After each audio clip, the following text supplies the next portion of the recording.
Quick note, the footage from the Princess of R&B looks like I bought it from a guy selling it out of the trunk of his car. Just ignore that.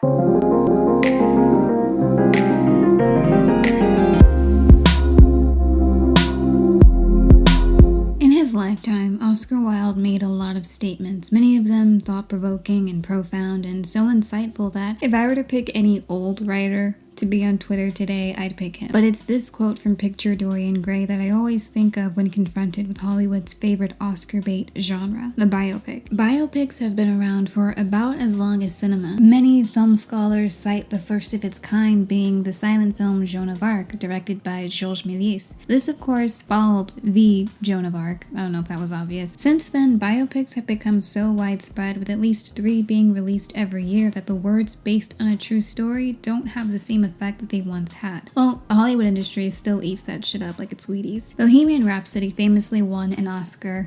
Actually won a couple, despite not being a very critically acclaimed movie. It also won Best Editing, which is still so funny, including an Oscar for Rami Malek's turn as Freddie Mercury, which is not surprising. Starring roles in biopics about famous musicians, famous writers, famous political leaders have given actors like Jamie Foxx, Philip Seymour Hoffman, and Olivia Colman their very first Academy Awards. And Cate Blanchett, whose turn as Bob Dylan in my personal favorite biopic ever, was nominated for an Oscar. She was beat out by Marion Cotillard, who was also in the running for portraying a real person, Edith Piaf, in La Vie en Rose. It's gotten to the point that now, if an announcement is made that an actor has gotten the role of a certain real-life figure, the first response is, oh boy, they're coming for that Oscar, aren't they? And these biopics keep coming. There's something interesting about seeing a story we know told on screen, whether that is an adaptation of a beloved book or the story of the best boy band that ever was, The Temptations. Fight me on that, I dare you. It's always interesting to see how the story will be told in movie form. What will they do to elevate this moment in history? How will they use music and editing and cinematography to evoke the same feeling of excitement and adrenaline that people had when this thing actually happened? And even though this is the thing that brings people to the movies to see how it's going to go down, it's also a thing most of us already know, because unfortunately, a lot of biopics have the exact same formula. So much so that you can pretty much predict how most of them will go down, even if you don't see them for yourself. And this formula has proven to be successful time and time again, not always critically, but oh well. Sometimes the biopic is beloved by award season and by critics, but loathed by audiences. Sometimes critics and audiences love it, but award season just pretend it didn't exist. But something really special happens when a biopic is so egregious and lazy that no one likes it.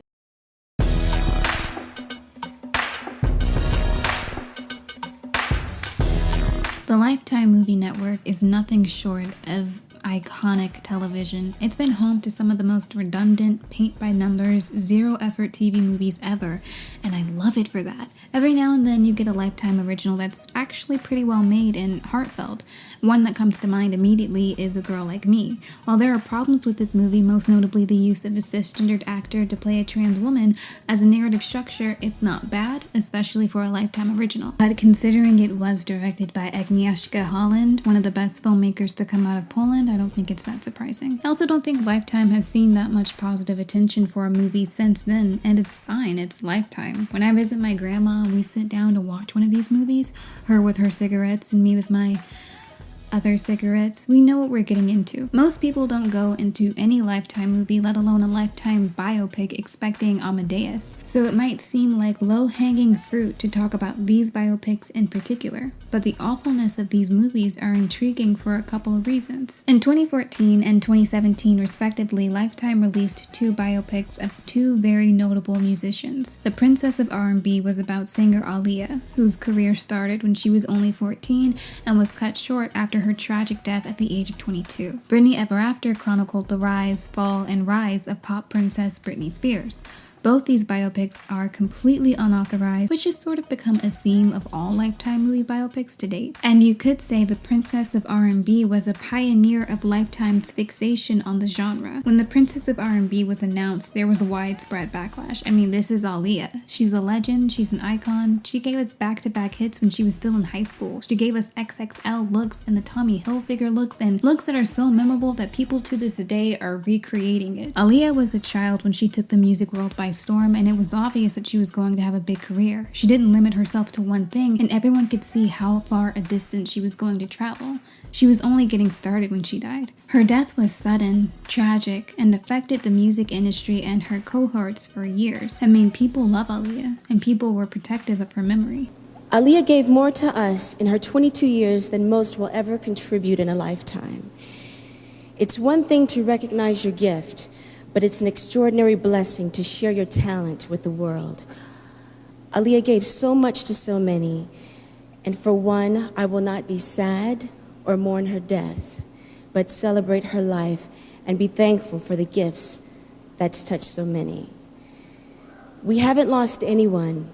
We've only gained an angel. This movie wasn't the first biopic Lifetime ever made, but it really marks the first time that one was put under the scrutiny of social media and was met with massive disdain. And this was before anyone knew about the music. Initially, when the project was still in very, very early talks, like before anyone knew it was a Lifetime movie talks, Zendaya was up for the role, but people convinced that she couldn't pull it off were upset. Then people found out the biopic was unauthorized, which meant, of course, there'd be no music. Zendaya soon dropped out of the project, but she made it very clear that her decision had nothing to do with the naysayers. I decided not to do it basically because I feel like it was being rushed, and I feel like production just wasn't there. And I feel like I have too much respect and love for Aaliyah as a person to do anything less than for her. And I feel like if I'm going to do something, it has to be done 120% right, you know? And I love her, and I can't wait to portray her another time. Words of absolute wisdom and foresight. Plus, she wanted to get the blessing from Aaliyah's family to go forth with the project, and when she couldn't get in touch with them, she was out. And I just felt like it wasn't being handled delicately considering the situation, and I tried my best to reach out to the family on my own, and I wrote a letter, but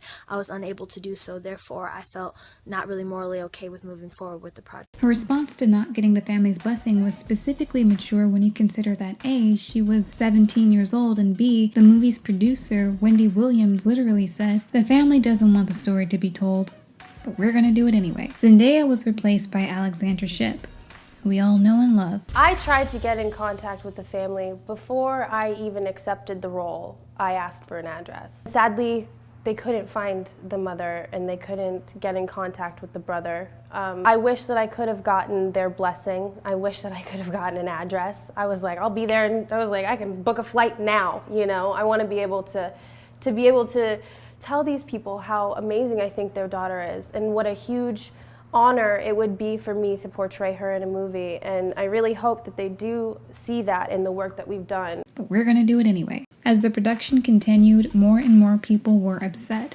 They were upset that, first of all, no one had the permission of Aaliyah's family. They were upset that Alexandra Shipp was playing Aaliyah for a multitude of reasons, but mainly because she couldn't act. But none of this backlash was a detriment to the production. In fact, the more posts went viral, the more think pieces written, the more headlines, the more attention the movie got. And by the time it premiered, it drew in 3.2 million viewers, making it the second highest rated TV movie of 2014. This wasn't exactly new to Lifetime. They were making many of these unauthorized biopics long before Aaliyah.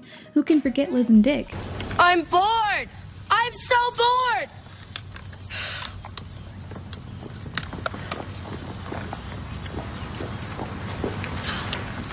What? I'm bored. I can. Or the Britney Murphy biopic released the same year, which I'm not even going to get into because if I do, I'll get so angry I might just cry. See, Lifetime has its very own biopic formula that works well for them. Choose iconic and influential celebrity, preferably by dartboard, cast someone who doesn't look that much like the real person, and more importantly, acts nothing like the real person, garner attention, and feed off the hate. It works. Sometimes.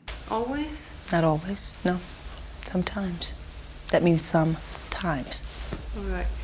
In 2017, Lifetime decided to set its sights on Britney Spears because ruining one princess's story wasn't enough. Britney Ever After is quite similar to the Princess of R&B, not just in the fairy tale naming of it, but in its overall messiness. I know I could say the same about every Lifetime biopic. Most of them are messy and rushed and poorly acted, but these two movies in particular I find so fascinating. Both of them take a great deal of pleasure in turning their leads into caricatures. Both movies are really obsessed with the idea of losing a guy, making for eternal heartbreak and emotional breakdowns. Both movies take the incredible stories of two really iconic women who pioneered the landscape of music and just shit all over it.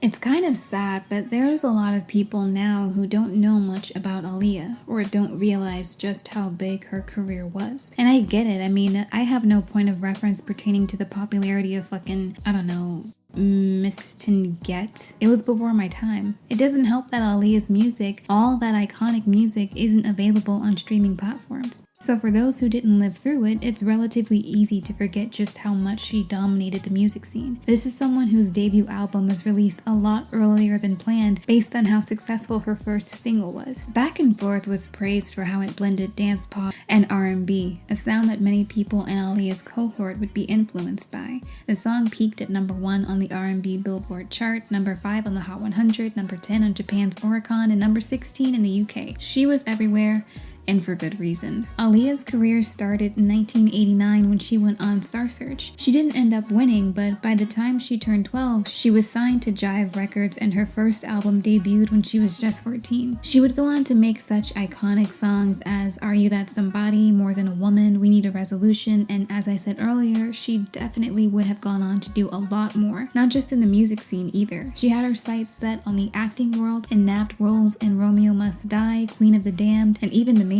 She was nearly cast in the Charlie's Angels reboot and was set to star in the Whitney Houston produced remake of Sparkle. Much like the Buddy Holly biopic, Aaliyah's biopic had the potential to give a close look to a star whose reach was cut short, an in-depth and emotional observation of the impact of early fame, and a heartfelt tribute to a beloved musician. Yeah. Alright then, The Princess of R&B isn't just a bad biopic.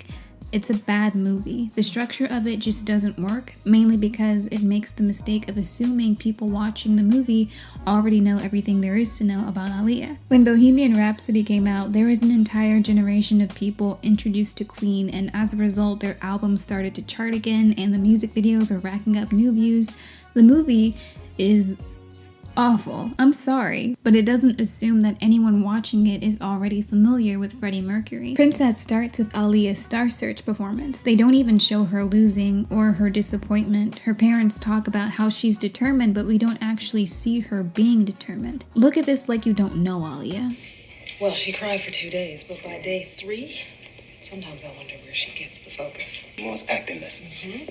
Acting. She doesn't want to be put in a box. She wants to do music and act like Streisand and Cher. She wants to do it all. I don't mind this information about the main character, it's good to know. I just would have preferred to hear it from her. Aaliyah gets invited by her aunt, Gladys Knight, to perform 5 nights in Las Vegas. And while this seems like an interesting place to continue the story, they cut to 1 year later when her Uncle Barry tells her about the record deal. By the 8-minute mark, she's performing at a school talent show. When I'm introduced, should I be introduced as Aaliyah Dana Houghton or Aaliyah Houghton?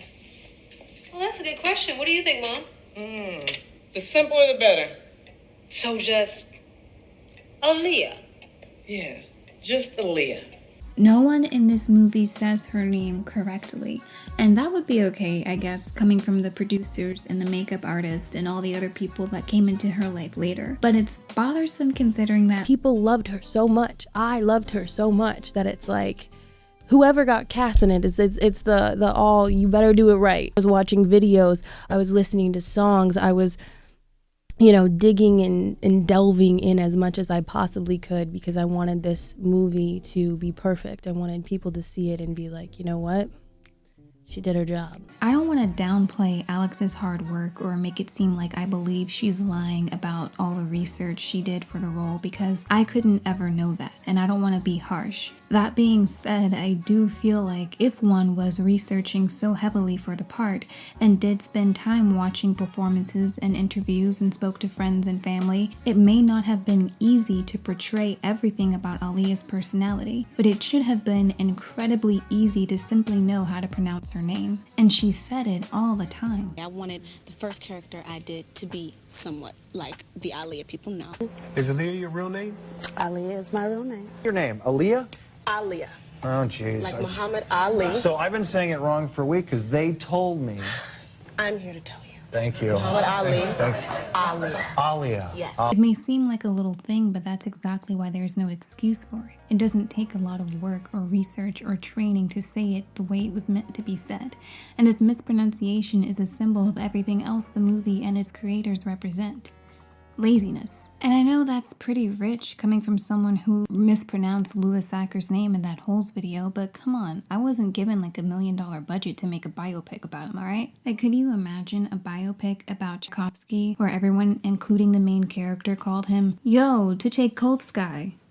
Play us a beat. By the 12-minute mark, she's met R. Kelly, and then she starts recording her first album. This segues into the grossest part of the movie. In real life, Aaliyah did meet R. Kelly when she was about 13 years old. Her uncle Barry convinced him to produce her debut album. They spent a lot of time together during this process, and by the time Aaliyah was 15, the two of them got married. Kelly forged the marriage license and claimed that Aaliyah was 18. The marriage was annulled by Aaliyah's parents. When this happened, there was a lot of speculation, of course, and when people found out, it became a scandal, not for R. Kelly.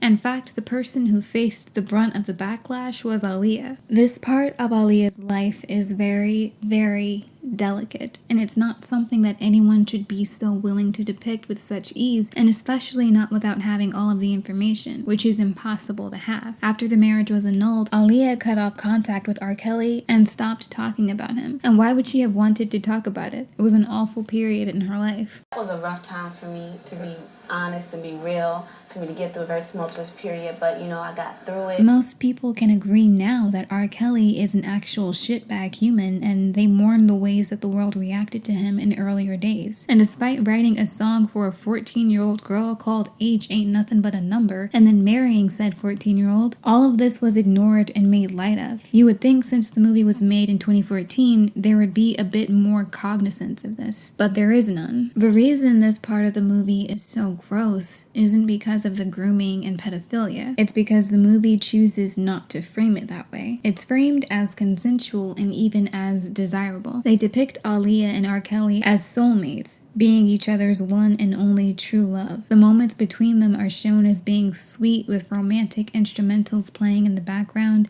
and this is a very calculated, very dangerous decision. But it's not too surprising it was produced by Wendy Williams. It's very unsettling to watch, and if my reaction to this portion of the movie was supposed to be feeling sick to my stomach, I'd be impressed. But it feels like the film wants you to root for them. You're supposed to look at their relationship as if it was consensual and idyllic, not predatory. Of all the egregious things in this movie, this is easily the worst thing about it. After this whole situation plays out, they proceed to briefly acknowledge each stage of Aaliyah's career. How she started working with Missy Elliott and Timbaland for her second album. How she became, at the time, the youngest person to perform at the Oscars. And how she went on to act in Romeo Must Die. All of these events, however, are contained in scenes that span from 1 to 3 minutes. It devolves into a montage of Aaliyah's life, but not really. It's like a Wikipedia page. Only when you read a Wikipedia entrance, you're not forced to also endure melodramatic acting. Thanks to the wardrobe team and makeup artists, they mostly get the look of Aaliyah down. Her XXLs, bandanas, sunglasses, smoothed down hair, all of that looks fine, and seeing those outfits and recognizing the real-life inspiration behind it was kind of fun, but nothing else about Alex works. This might sound crazy, but I don't think it's always necessary to get an actor who looks like the real-life person. I think it matters more if the actor can capture the essence of that person, the cadence in their speech, their mannerisms, the way they walk. That does not mean I think it was okay for Zoe Saldana to play Nina Simone or other casting decisions similar to that one.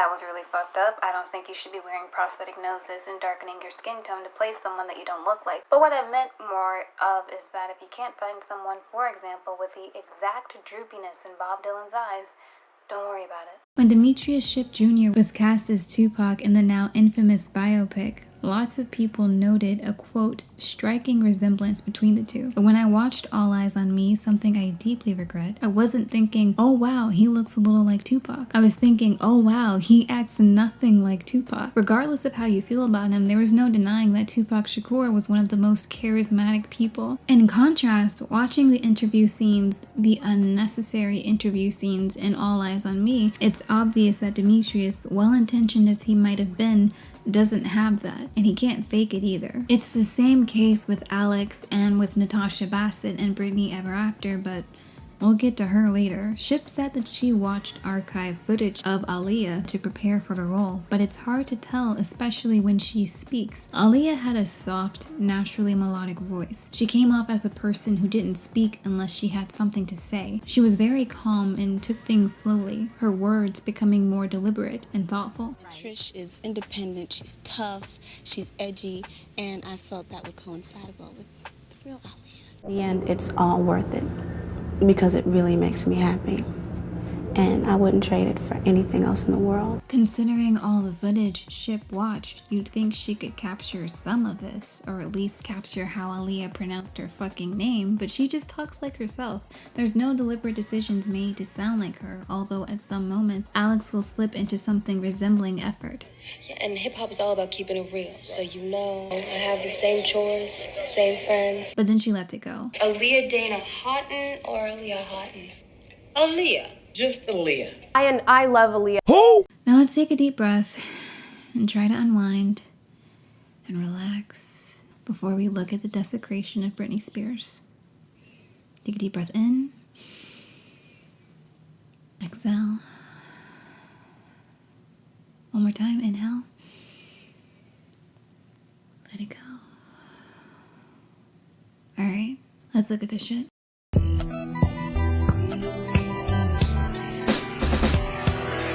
Britney Ever After is an equally disrespectful, disgusting, and disingenuous wart on the face of the world. It shouldn't even be called a movie, but I'ma go with it. This movie wastes zero time. It doesn't even try to prep you. It goes in balls deep, starting with Britney being followed by paparazzi. It's meant to be a montage showing glam and fame and fortune, but it looks so fucking cheap. It then cuts to a dance studio where a camera crew is setting up. Britney is being interviewed for a documentary, and as soon as the lead actress Natasha opens her mouth, you know you're in for some shit. Britney Spears is from Kentwood, Louisiana, and you can definitely hear that southern accent. When I was like 8 years old, I began singing, and I went to the Mickey Mouse Club. Become like family because you're working with them day and night. Can I try a pair of these on just for fun? I don't understand how you wear they come all the way up to here. Still, it is a whole lot more subtle than this. It's not funny. I'm being serious, y'all. For whatever reason, Natasha chooses to fully commit to a deep, exaggerated southern drawl that does little to evoke Britney's speaking voice, as it feels a lot more like an SNL sketch.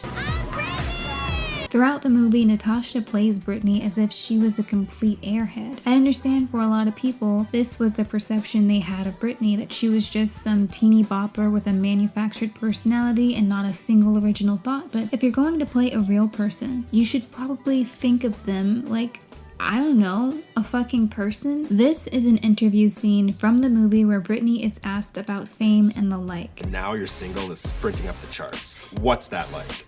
Oh my god. I saw the video on TV the other day and I was just like, this is so cool. I think artists who have levels to them are the ones that get a lot farther than the ones who go by a straight line, so. Do you see how much they dumb her down? It's obvious that Natasha did spend some time watching clips of Britney. It's easy to tell, especially by the facial expressions she chooses to make when she's talking. Britney is very expressive when she talks about anything, and Natasha does all of that, but just way too much. But anyway, the movie. When the promo pictures for this movie were released in 2017, people online had a field day making memes out of it, mainly because the lead actress, according to many, looks nothing like Britney. And while I definitely don't think they look alike, I can see that some effort was put into the casting decision. One of the most striking things about Britney Spears are her huge brown eyes, and the movie could have thrown full caution to the wind and decided all they needed was someone who was blonde and had sculpted abs, but at the very least, they got this this part right. I'm not saying they look identical, I'm just saying you can tell they tried, when it came to the casting at least. The film cuts to 1998 after the release of Baby One More Time and at the beginning of Britney's tour with NSYNC, where she was the opening act. They feed you a lot of information in a very short amount of time, as per usual. But the most important is how, from the beginning, people around Britney are very controlling. I'd say this is done well, but it's framed in such a weird way because by the end, this control is suggested to be a good thing, and that without it, Britney wouldn't be able to take care of herself. This is in spite of numerous scenes leading up to the end where this control is shown as being worrisome and even threatening. Britt, all the partying you're doing, it's not helping, okay? The label A&R, we've been working around the clock, but we gotta rein it in, or you're gonna do some serious damage to your brain. My brand? I'm sick of my brand, Larry. I was told this was an all-access documentary. They'd never let me do that. I'm sick of you controlling my sound, my look, and everything else. It's better if Reg doesn't go around telling people he's your boyfriend. Larry and I were talking, and we think it's not good for business. I don't want anyone touching me. Okay. I'm so tired of everyone touching me. For a second, I thought maybe this movie had an idea of what it was going for, but then we meet Justin Timberlake and whatever semblance of quality it had left completely falls apart. No, she's straight bugging. He wants to know if you are aware that you are, in fact, the bomb diggity. From here, the movie is all about their relationship. Britney's skyrocketing fame, her hectic schedules, and the breakdown. Sprinkled in between are references to iconic moments. For instance, we see her dance instructor introduce her to Banana, her performance at the 2000 VMAs just on a much smaller stage that's weird, and a version of those matching denim outfits. But it's not just the acting or the framing. The movie also takes such liberties with Britney's life, even including one scene where Justin says, I think we got robbed. They stole the tapes.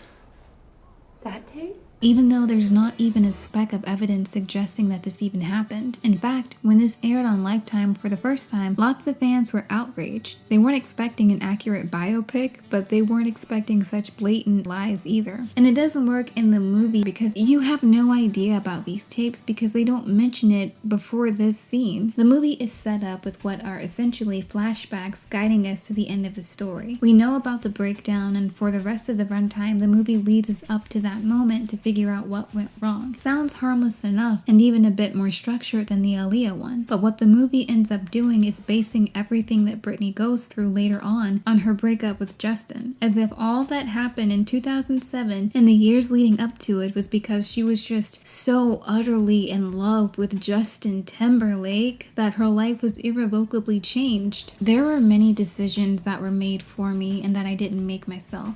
My life was controlled by too many people, and that doesn't really let you be yourself. It isn't as if the film is unaware of the things that contributed to her breakdown. They acknowledge the paparazzi, the constant criticism, the hypersexualization from a very young age, the high expectations, the lack of control, the anxiety. All of it is scattered here and there throughout. So why commit yourself to this fantasy where everything was because of Justin, where Britney finishes her performance at the VMAs in 2008 and says, I look horrible.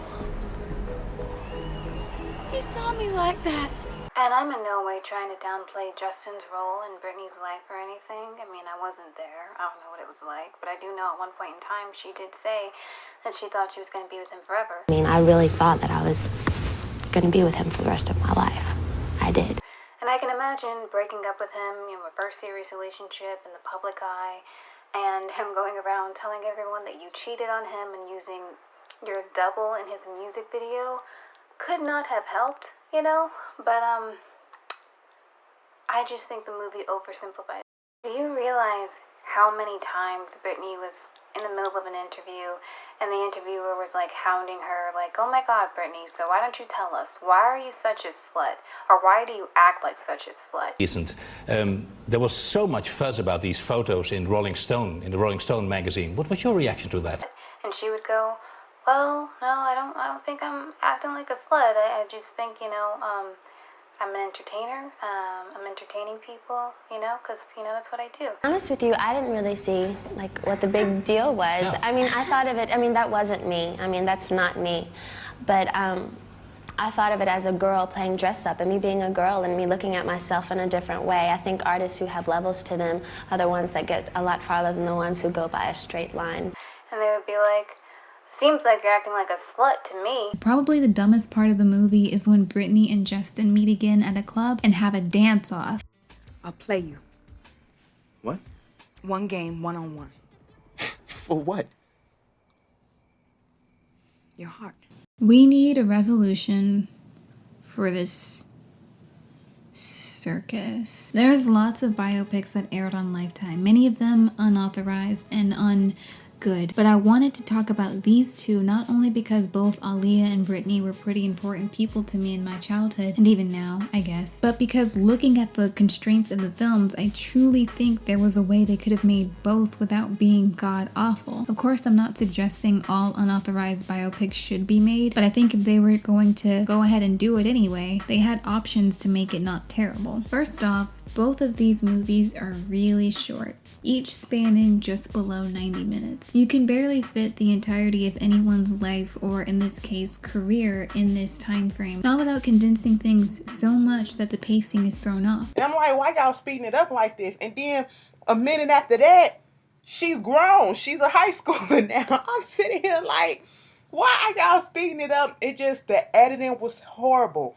For the simple fact that it was jumping from scene to scene and it wasn't flowing right. It just felt like I was missing, like, damn, did I miss a scene or something? I ain't leave this room. I was looking at this goddamn TV. Instead of condensing all of these events, pick a couple events or just one event and expand on those. The Princess of R&B could have been something, and that something was in the first 4 minutes. We see 10-year-old Aaliyah singing on Star Search. We cut to her family discussing how, even though she lost, she was as motivated as ever. And then cut to her aunt, the Gladys Knight, performing with her on stage. These 3 scenes could have been a fantastic story. A young girl who longs to be an entertainer has her confidence blown by a loss on a nationwide talent competition. To help her gain confidence and teach her how to perform like a pro, her famous aunt takes her under her wing. It's small and intimate and offers a lot of opportunity for some good character writing. In real life, Gladys Knight was only on her 3rd solo LP by 1991. She wasn't seeing the end of her career, but she'd stopped rising only because she cemented herself to the top. By this point, she'd gained the title of the Empress of Soul and was highly respected in the music industry. For someone like her who had to fight her way to the top,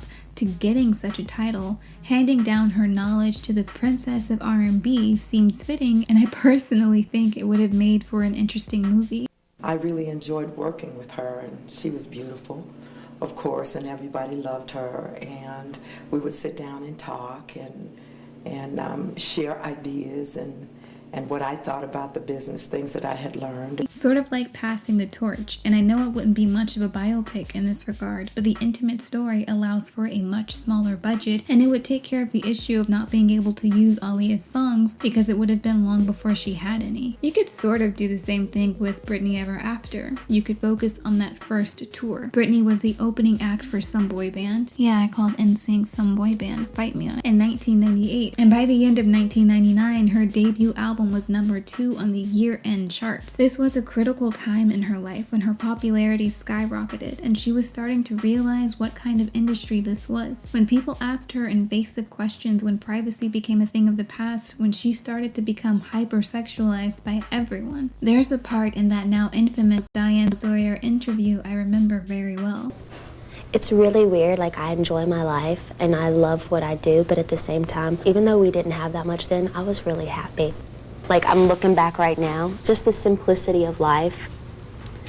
It was very nice. I think this transition from obscurity to superstardom, especially when it's so drastic, has a very negative impact, especially at a young age. And I think a movie on this topic that isn't exploitative could have made for some interesting themes. And if you kept it small, contained it to conversation, and considering they're on tour, you could find relatively cheap locations mimicking stages, hotels, and restaurants. It could have worked. But both of these solutions would only work if either of these productions saw Aaliyah or Britney as human, which we know isn't the case. In these movies, the most salacious and darkest moments of their lives are the ones the films are eager to depict. The reason Britney's 2007 breakdown is at the center of Britney Ever After isn't because anyone cares about why it happened or showing the ways of the industry. It's because that's what people want to see. All her life, Britney was hounded by paparazzi. But when she reached this point in her life, it was taken to a whole new level. People wanted to exploit her talent, her kindness, and then when she was hurt, they wanted to exploit her pain. Aaliyah had a life and a mind of her own.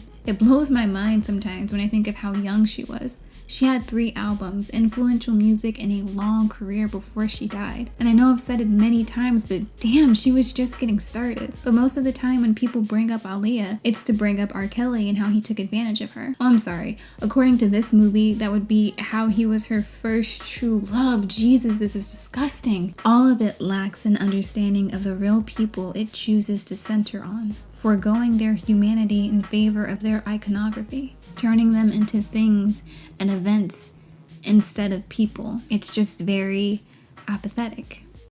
Lifetime. If you're doing the Aaliyah movie, right, this is what we need to see. We need to see how she met R. Kelly. Were they really in love? What does your daddy say when you're 15 and bring home a 28-year-old man? Correct. I want to see that. And after she was no longer with R. Kelly, how'd that thing with Dame Dash go?